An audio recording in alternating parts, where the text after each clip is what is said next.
Hello everyone, welcome to my studio in Mayport, Florida. We went live at 4 today and oh my, I had some real technical issues that were difficult to resolve. So I promised you that I would be back, and here I am to bring it all together for you. So let's get started. The last couple of weeks we've been talking about printmaking and clay. So we talked about making inks so we could block print and silkscreen. We talked about craft foam. We talked about printing with craft foam. We talked about easy screen and how to print on clay and how to print on paper. Why would we print on paper and not just print on clay? It's a timing issue, and it will help you in the classroom. If you print on clay, that means the clay has to be at the right state. And you can print, say with the silk screen or the stamps, really at any point. You can print it, I wouldn't print bone dry because it's fragile, but you could do wet, leather hard, and already bisqued. You could still print on those directly. But an indirect print of printing on paper and then printing it on the clay gives you a little bit more flexibility, which you're going to see when I show you a couple of ways that you can do this. So what we're going to be talking about again is transfer prints from newsprint to clay. When you do it and how do you do it. So let me show you how. We're going to use, first thing we're going to use is water on moist clay. So you take your clay slab, this is moist, it's just been rolled out. The benefit of using paper is you can collage it together. So I'm going to mist that slab just to get it so it can kind of accept it and stick on there really well. And then I'm going to moisten it from the back. You really have to moisten this paper so that you can see the image come through for the underglaze to transfer, because they don't crust off the paper, and that's a good thing. But they do need to be encouraged to release from the paper and go to the clay. So take a sponge, wet it down, and then when you peel it off, wow, those images are great. Now, I do have to tell you this. What you see on the right, which is the block printing with the craft foam, really won't give you a strong color as a silkscreen on the left. This is another thing that I do is if I want to enhance an image, I might silkscreen right on the clay. So it gives me so many surface opportunities. Let's talk about using casting slip to transfer our paper, underglaze papers to clay. Casting slip is such a versatile slip in the classroom. It comes by the gallon, comes in low fire and high fire. Low fire is fine obviously if you're using low fire clay. It looks gray, but it fires white, white, white. And man, it goes a long way. But what is the real advantage? The real advantage is it doesn't contain as much water as slip, and it will dry quickly on your pieces. So that if you're doing this with students in the classroom, it will really speed things along. I use this Strathmore 300 series newsprint, and I really love it. But really, you could use whatever newsprint. And of course, you can just paint directly on the newsprint with your underglaze colors. I do this. I did a lesson plan called Matisse Underglaze Applique that we're going to post for you that uses this technique. Another thing that I love to do, because I can't always make up my mind, is to swirl some colors together. So I'm going to drop some colors on there. And while they're wet, I'm going to mix them right on the paper, and you will see how beautiful these results are. It's a good time to talk about mixing colors. It's a good time to talk about analogous colors, value, things like that. And no matter how you do it, it is going to look great. So now here are our strips. They've dried up because when you work on paper with underglaze, it's got to dry. And I am putting the casting slip. Notice I'm holding it down with a pen tool, and that way I can put a nice, even, generous coat on there. And I want to get it well coated It doesn't have to be gobbed on, but a good generous coat. Now, before I do that, we're going to also put it on these small little squares. This is the Flame Orange by Amico, and I just love this bright orange. And I'm going to coat these. Now, you might put your first shapes down and then do this, but for the sake of demonstration, I'm just going to do them all now because I can adjust the time while I'm doing the video. When you come back now, look at that. It looks like leather. So hence the term leather hard. If there's any heavy spots that won't dry out, brush them out. Take them, put them face down on your clay, and roll them onto the surface so they make a lot of contact.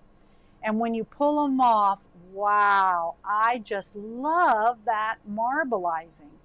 Now, when you go to pull them off, sometimes you'll notice they're a little finicky, and you can use a scraper to push them down, but really I use a damp sponge or a paintbrush with some water because it's all about getting them more moist to get them to transfer. But if they don't transfer just right, you can hide it by adding other pieces on top of it. Now I'm going to take my orange pieces and I'm going to lay them anywhere I can overlap. The first pieces, the blue ones that I put down, you don't really want to overlap in the very first part of this. But as you put your next color, game on, you can overlap. They work pretty good. So we're going to put all of them down, and then we're going to protect the surface. We're going to put some plastic wrap on there, and then we can roll it once we have that plastic wrap on. That'll protect the surface. It'll keep any colors from moving around. They're usually pretty stable though, but I find that that plastic wrap really works great. So I'm going to pull that off, and now to make sure that they're going to transfer, I'm going to add a little water. You can use a sponge, or I use a paintbrush that works pretty good. But if you have to smear it down with a scraper and you don't want to mess up your design, take a little piece of plastic wrap, put it over it, and really push them down. It's all about the moisture that's going to help those transfer. So make sure that if they're not transferring, you know, you can use a rib to scrub them down, but really what's really important is a little bit of water. Not enough to wet the surface. I mean, a little bit. You're going to notice I have a fit with this one. It really just for some reason doesn't want to transfer. And sometimes you'll run across that. So I didn't want to edit it out because that will happen. It worked okay, but I'm still not super crazy about it. How do you fix that? You cover it up with another shape. So on this, I'm going to take a paintbrush, add a little bit of water. So I added another square on top, added some water and a scraper. You can still see it's being a little finicky. I'm going to work with it a little bit and just kind of pull it up, and where it doesn't want to transfer, I scrub it with the scraper, and I'm done. And I use those patches, what I call patches, all the time to cover any areas that didn't work. Again, this works best when your slab is moist. Now, what I can do is, if students are done with this part, cover it on the top and bottom with plastic till the next class. But also make sure you do that where I took the brayer and rolled it, because remember, underglaze is clay, and if you leave any of the little edges where they're slightly up, you'll feel it with your fingers. So you want to make sure everything is flush to the surface. Let's talk about transfers on bisque. They can be a little tricky. So what we're going to use is this underglaze applicator, and we're going to draw on the newsprint. If you don't have an underglaze applicator, use a paintbrush. It will work just fine. Once we do that, it's got to totally dry. So you could do this with a paintbrush. Now, once those black lines are dry, you could also add some, some color washes of underglaze over it if you want to. But I find this works best with just kind of one color, and you'll see why in a minute. So we're going to cut this out, and we're going to put it on a bisque slab. You don't have to buy them, make your own.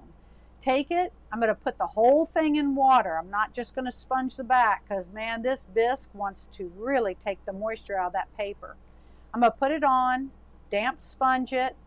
I'm even going to take a scraper in a minute to really get it to come off, but you'll notice I'm doing it a couple of times, and I pull it up to check it. But I'm going to sponge it until I get it to transfer, and then I'm going to take that rib and really scrub it onto the surface. And wow, That really prints well. It's a little finicky. Try it yourself first before you do it with students, but you'll get some great results. The other thing that I like to do, and this is really why I love underglazes, is they can be thick for printing, or you can add some water and make them like a wash. You can blend them together, and you can now paint on top of those dried lines, and you don't have to stay in the lines. Just add a little bit of color right over the top, and it will really enhance your image. And the colors look like what they're going to look like before and after they're fired, so you can really mix them like paints. Again, I'm using a wet paintbrush and almost making it like a wash, because I don't want to paint and paint. I want just one stroke, kind of like watercolor, and be done. And wow, adding that color really makes it. So let's switch cameras here.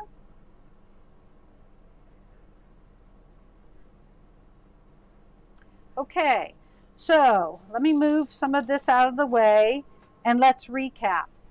You can print on straight on clay, or you can do a water transfer on moist clay. So I did the clay slab, I cut these sheets, I put them down water. This works best on moist clay, all right? Another thing that you can do that we did is you can do it with casting slip. And this is now ready to be fired, and you can layer it up as much as you want to. Remember, if these are stubborn, when you're trying to scrubbing them in place and they keep lifting up, you might want to go in there and just moisten the back just a little bit.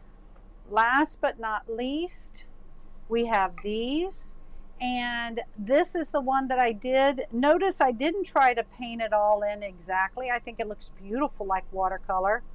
And this is one that I did that I printed with you before, and we overlapped some images.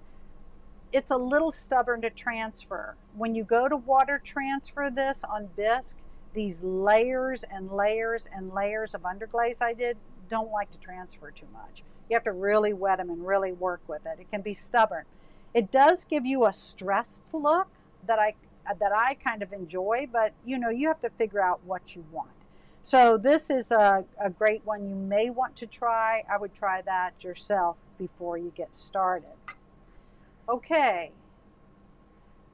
Next week, what we're going to do is we are going to do some alternative silkscreen techniques with things you might already have in your studio. If you don't want to stretch a screen, you don't want to use easy screen, you don't want to do this whole developing screen thing, oh, I've got some hints for you. They will be made out of common materials you can find at Joann's or the dollar store, or you might even have in your own classroom. So we're going to use some underglaze ink, and we're going to do some alternative silk screens, and I'll see you then.